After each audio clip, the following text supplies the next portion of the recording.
Magandang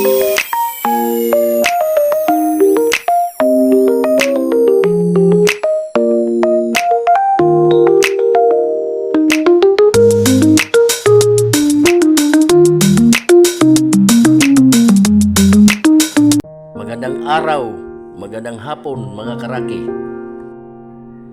For today's video, magluluto kami ng ginataang langka. Ito ang una naming gawin mga karaki. Pipigaan muna namin ang niyog. Ito na mga karaki, panoorin nyo.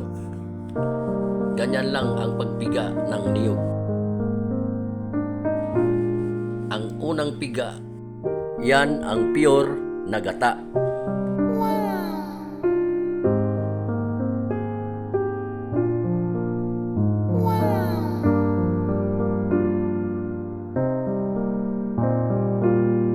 Ito na ang pure na gata mga karaki.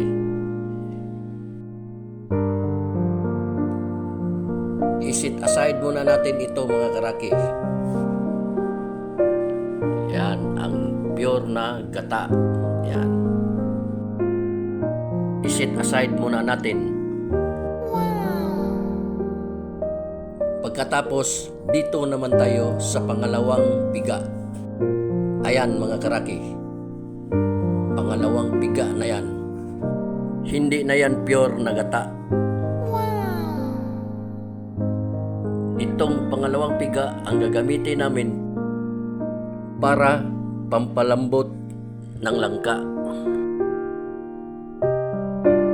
Ito na mga karaki, ilagay na natin sa kaserola. Ayan. Ayan ang pangalawang piga na gata. Ayan. Ganyan lang mga karaki, simple lang. Pagkatapos yan mga karaki, hugasan naman natin ang langka.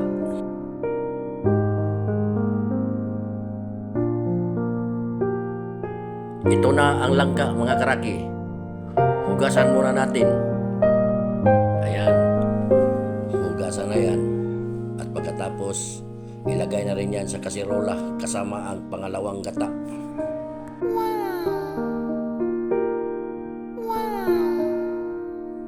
Ayan.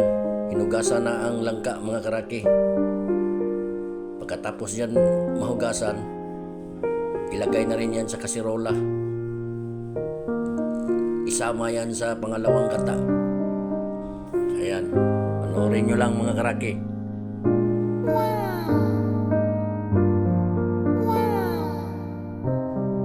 Yan mga karaki. Nilagay na sa kaserola kasama ang pangalawang gata.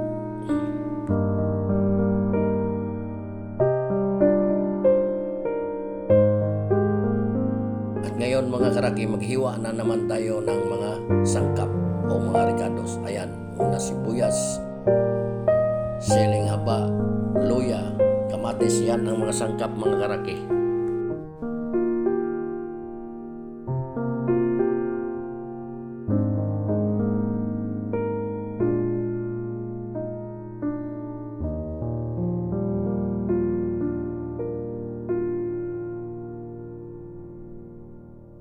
Pagkatapos mahiwa, ilagay na rin yan sa kaserola sa may langka. Ayan, nilagay na yung kamatis, sibuyas, luya, tsaka yung siling haba, siling green.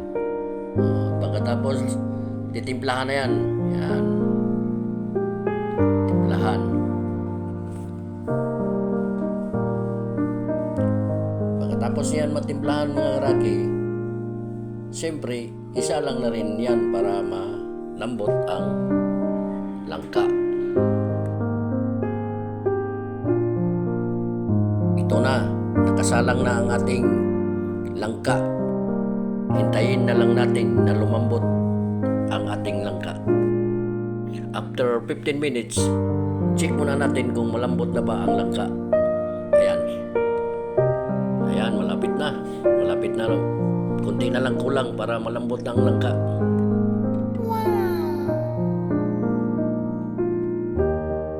Ito ang gagamitin kong pangsahog mga karaki. Ang daing na isda. Ulo ng isda. Yan. Daing yan mga karaki. Ito ang magbigay bango ng ating ginataang langka. Check muna natin mga karaki kung pwede na ilagay ang daing na isda. Ayan. Yan, pwede na. Ilagay na natin ang daing na isda. Ayan mga karaki, panoorin nyo lang. Wow! Sarap. Sarap na tingnan. Ayan mga karaki. Takpan muna natin yan para maluto ang daing na isda. Ayan. Yan, matapos yan. Takpan na yan. Ayan. Ito na mga karaki. Ito na ang pinakahuling sangkap na ilagay natin sa ating ginataang langka. Ang pure na gata. Ayan, ilagay na ang pure na gata mga karaki. Ayan. Isang kulo lang yan mga karaki. Luto na ang ating ginataang langka. Ayan mga karaki. Takpan muna natin para kumulo. Ito na mga karaki. Kumulo na. Tingnan na natin ang daing. Wow! Sarap. Ayan. Luto na ang ating ginataang langka mga karaki. Ayan.